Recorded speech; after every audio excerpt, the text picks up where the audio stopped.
اب نوٹ کر لیجئے، یہ کتابیں اگر آپ پڑھنا چاہیں تو کتاب الملاحم میں پڑھیے. بدترین عذاب عربوں پر آیا کھڑا ہے، سروں پر تنا ہوا ہے، بدترین. ایسی جنگ ہونی ہے الملحمۃ العظمیٰ، جس کو کہ میں بھی آپ کے گواہی پیش کر دوں گا، جسے کہا گیا ہے لاسٹ کروسیڈ. بش نے بھی کروسیڈ کا لفظ بول دیا تھا، پھر واپس لیا اس نے. نکل جاتی ہے جس کے منہ سے سچی بات مستی میں، فقیہ مصلحت بین سے وہ رندے بادہ خار اچھا، کروسیڈ کہہ کر پھر واپس لیا. یہ کروسیڈ،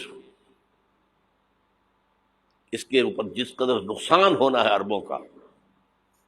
گریٹر اسرائیل بنے گا، یہ عراق، شام، اردن، سعودی عرب کا کچھ شمالی علاقہ، ترکی کا جنوبی علاقہ، مصر کا صحرائے سینا، اور اس کے ساتھ ہی جو بہترین اس کا زرخیز ترین علاقہ ڈیلٹا آف نائل، یہ سب یہودیوں کے قبضے میں جائیں گے. اس کو حدیث میں کہا گیا الملحمۃ العظمیٰ.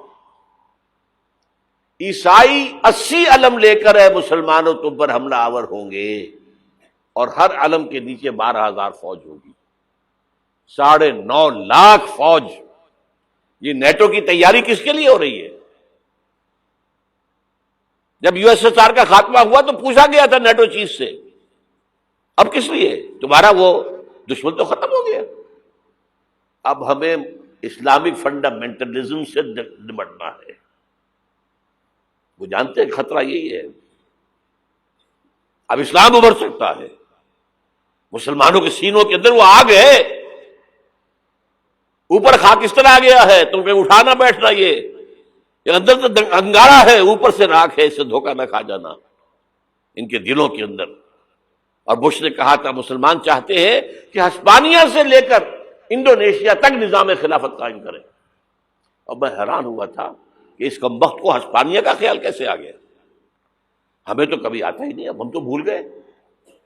وہ تو 500 برس پرانی بات ہے، جبکہ وہاں سے ہمیں نکال دیا گیا تھا. اگرچہ اقبال نے کہا تھا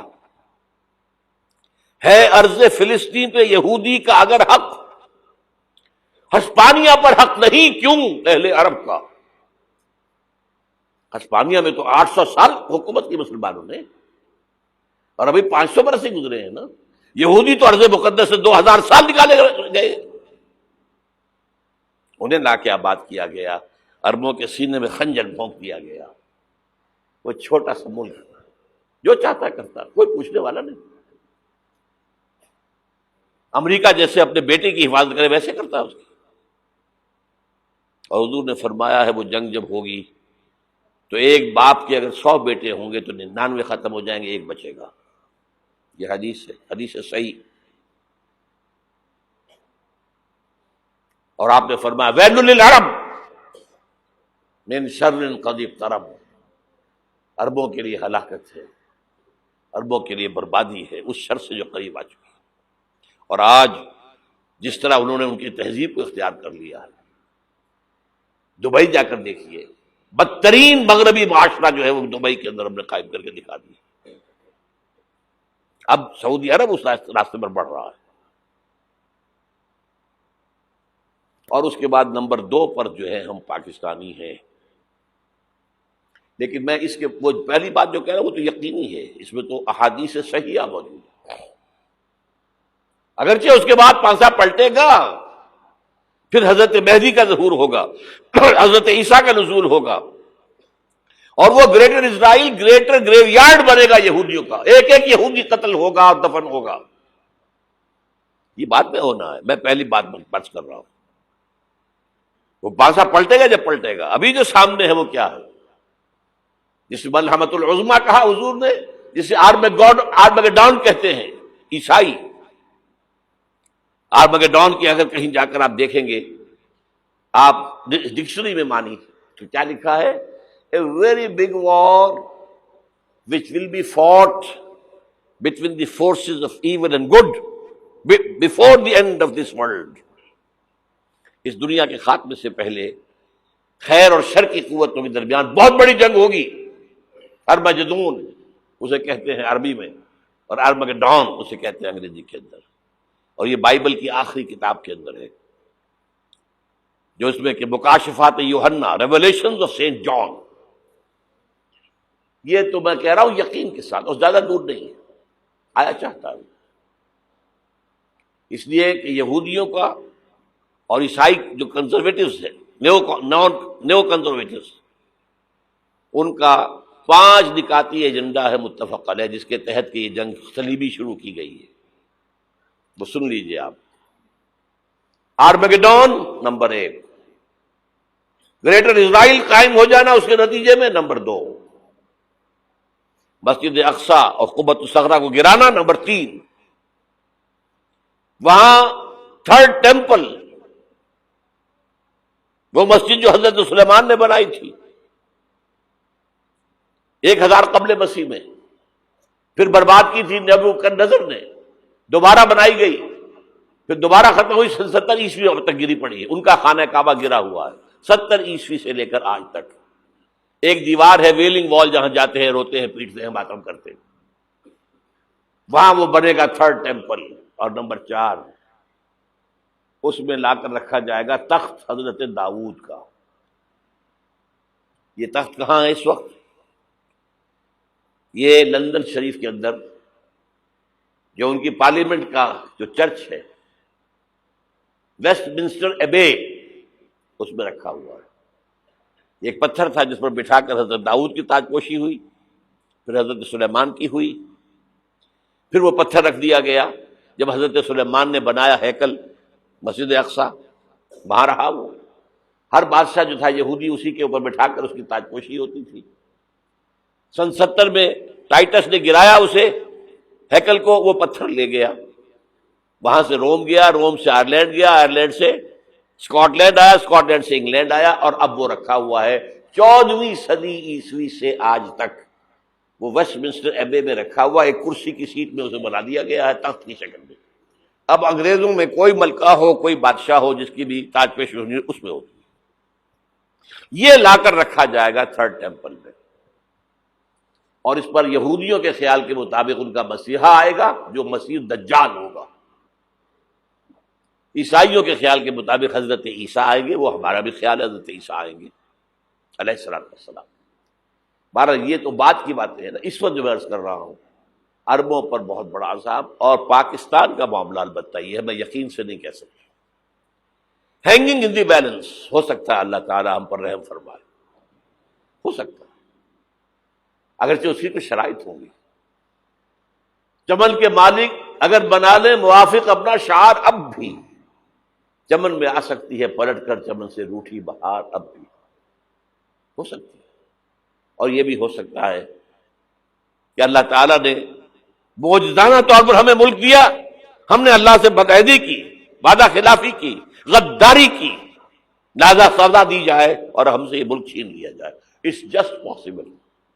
دور نہ سمجھے اسے، انہونی بات نہ سمجھے. جو گھیراؤ ہو رہا ہے آپ کے مغرب میں نیٹو فورسز اور مشرق میں بھارتی فورسز گدھوں کی طرح بیٹھے ہوئے انتظار کر رہے ہیں پاکستان اور ڈسٹیبلائز ہو جائے، یہاں اور بدامنی ہو جائے. اب لاہور میں پھر آج دھماکے ہو گئے ہیں. 2 دن پہلے کا دھماکہ میں سہ کے آیا ہوا ہوں، آپ کے سامنے بیٹھا ہوں. وہ جانیں بچی ہیں جو ہماری اکیڈمی کا حشر ہوا، میں آپ کو نہیں بتا سکتا. یہ سارا کیوں ہو رہا ہے؟ تاکہ یہاں بدامنی ہو جائے اور ہمیں جواز مل جائے. مغرب سے نیٹو فورسز داخل ہو جائیں، مشرق سے بھارتی فورسز آ جائیں، اور ہمارے ایٹمی دانت توڑ کر اور پھر ہمیں بھارت کے سامنے ڈال دیا جائے. نو ڈو ایز یو لائک. یہ ان کا نقشہ ہے. ہوگا کیا وہ اللہ جانتا ہے. ہوگا وہ جو اللہ چاہے. لیکن اللہ کا چاہنا جو ہے وہ کس پر منحصر ہے؟ یہاں انقلاب برپا کرو، یہاں اسلام لاؤ. اگر دھندوں میں لگے رہو گے تو وہ خود بخود نہیں آ جائے گا انقلاب.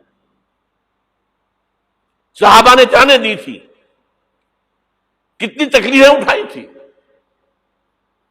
12 برس تک مکی دور کے اندر با نشہ درویشی در ساز و دمادم زن، جو پختہ شبی خدرا بر سلطنت جم سن.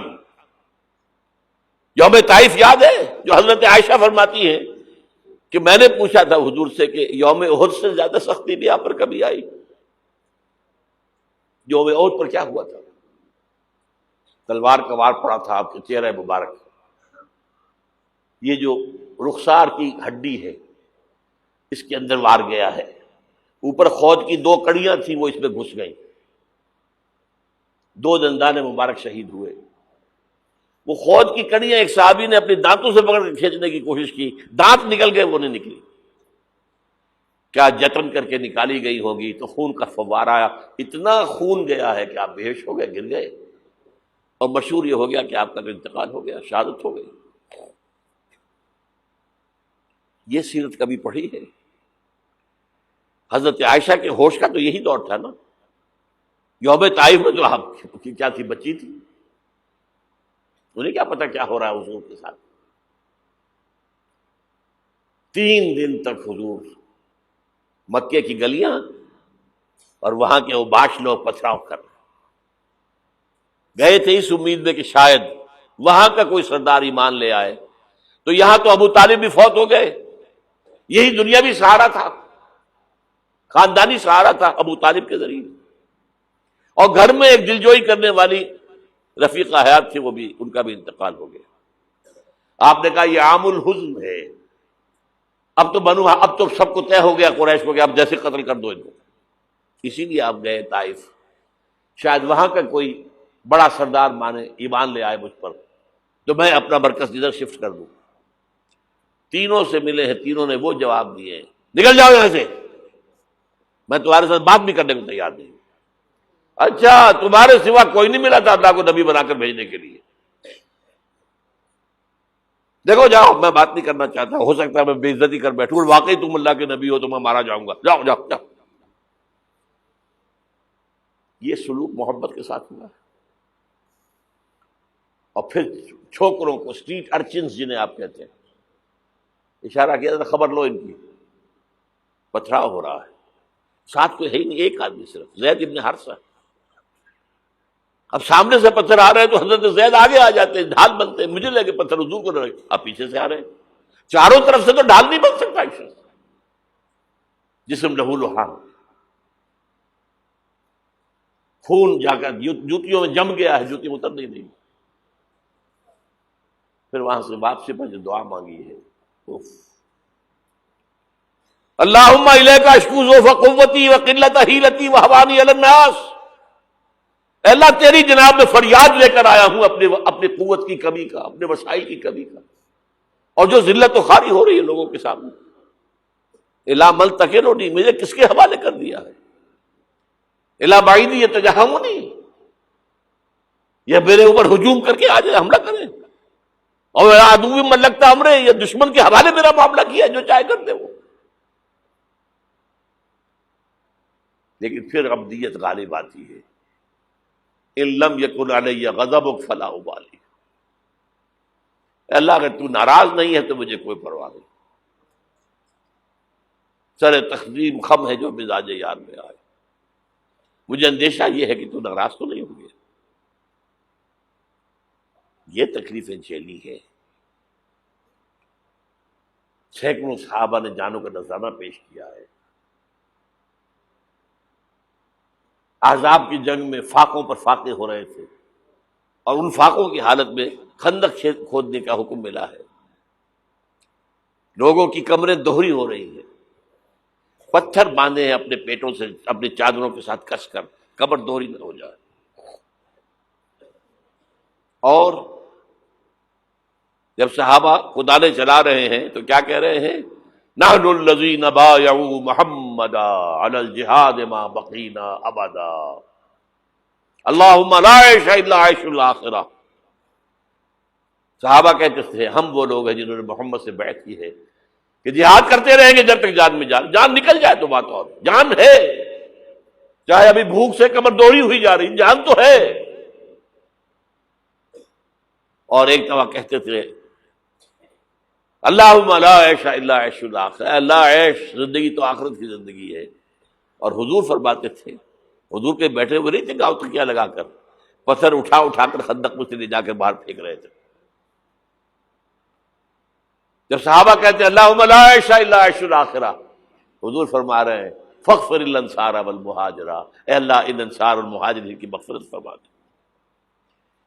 پھر حضور کی خدمت میں کچھ لوگ آئے، حضور اب یہ فاقہ ناقابل برداشت ہو گیا، دیکھیے ہم نے یہ پتھر باندھے ہوئے اپنے پیٹوں کے ساتھ۔ حضور نے کرتا اٹھا کر دکھایا، وہاں 2 پتھر باندھے ہوئے۔ یہ ہے سیرت النبی۔ آپ کس چیز کو سیرت النبی سمجھتے ہیں؟ بہرحال اس موضوع پر میری ایک کتاب ہے منہج انقلاب نبوی، کہ انقلاب کیسے آیا تھا۔ اگر دل میں ذرا بھی آرزو پیدا ہو گئی ہو کہ اللہ قبول کر لے مجھے قبول کر لے اس کام کے لیے، تو وہ کتاب آپ کے لیے مسٹ ہوگی، اس کا پڑھنا۔ هي الحلقات تحفظني بآيات من القرآن، هي الحلقات تملأني بحب المصطفى العدنان، هي الحلقات تحفظني